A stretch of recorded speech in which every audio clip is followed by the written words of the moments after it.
Hello everybody. I thought I'd do a little quick video here to show you, first thing, my vintage plow gauge. Of course, I've been unable to figure out who made this because I have not found a maker's mark on it. I do see some numbers, or what appears to be a 1, another 1, and a third 1. I guess that's how they put it together in the factory. I don't know. Even the blade or the knife has no markings on it that I can find. So, but anyway, I'm always afraid of cutting myself. I've done it a couple of times. So I always take extra measures to prevent that from happening. What I'm doing is cutting out a big old long pair of reins that I'm going to end up stitching together with some thinner leather. But anyway, to get these started, and of course doing this Wicked and Craig harness leather, or not harness, I'm sorry, Ladigo leather, makes things really easy. But I've got this big old, nothing but BBs in here. Yes, I went to Walmart and bought a big old thing of BBs to put into this. It's like a 15-pound weight that I use to hold my leather in place. But today I'm going to use it to keep from accidentally cutting into my arm if things do go awry, which I don't think they will, but getting it started is pretty tough.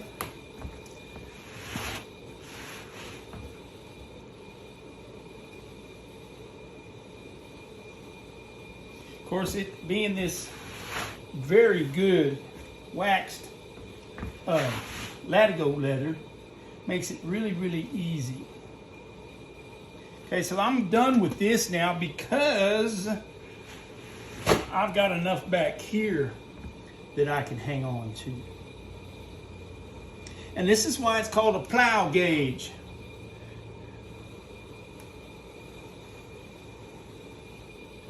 Because you literally just push or plow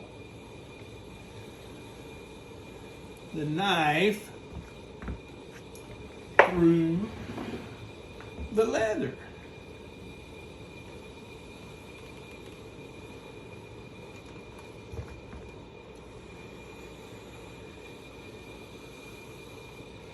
This piece here is off the back of the hide, or the side that I got. I calculated how many 1 3/4 and 1.5 inch straps I needed for Ladigos and some bronc halters I made. And this was the extra. And these first two, actually probably 4 cuts, I'm gonna do for reins, which will give me 2 pair, because it's long enough. It's actually about 8.5, which I'll cut down to 8. But then, sorry to be in the way, because Mr. Organization over here has got a mess. But anyway, and then I'm going to cut some 1 inch straps that I'm going to use on 2 head. Holy cow, Mr. Organization, simmer down. Here, let's use it over there again, huh? I'm making some pickup man pads. Oops, sorry about that, camera. And repairing a 3rd pickup man pad with new straps on it.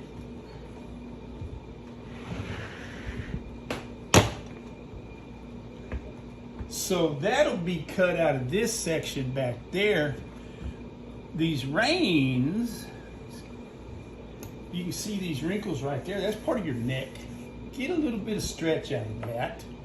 So it's not the best place to cut any kind of strap work that you're needing to stay, you know, stay the same size and not get all stretched out. Now the reins will never get, you know, they're not going to get stretched. See how easy that was? That was me talking. Just imagine if I wasn't talking. Anyway, y'all have a good day. Come see me at davidmillsaddlery.com. Toodaloo, bugaroos. You know, I thought I'd show the process of adjusting or readjusting the width. Now, because I'm paranoid about cutting myself, I'm going to go ahead and loosen this up and wiggle this just enough so I can get that knife out of there. And I got a little pouch I made for it. I'm going to put it in right now so I don't clear off space or whatever and cut myself. I'm using one of these right here to loosen these bolts. And you know, if I can find it, well, I guess not. Oh, nope, that was in. Oh, maybe not. Maybe just enough. I'm gonna put a little bit of oil on there to kind of help it slide, because I guess what I need to do is take it apart and polish it. But anyway, I'm going from 5/8 to 1 inch. Now I'll use my handy little square right here. Look at that, almost.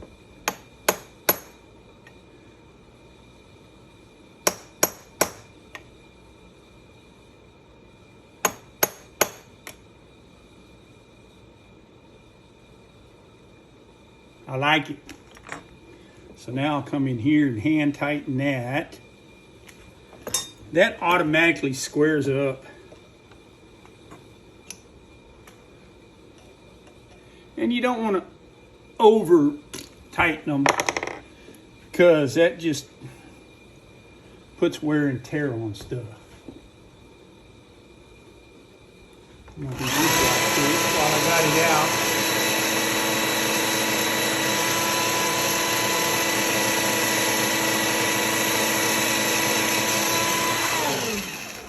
That's my stropping process there. And then we just gingerly slide that in there. I like to kind of do that a little bit and then tighten it back up. So there is how I change my, and then of course it's a good idea to double check it here too. And I'm good. Anyway, thanks for watching. If anybody can tell me who made this dadgum thing, that'd be neat. And I guess the more I look at it, the more I need to polish it. Y'all have a good day. davidmillsaddlery.com.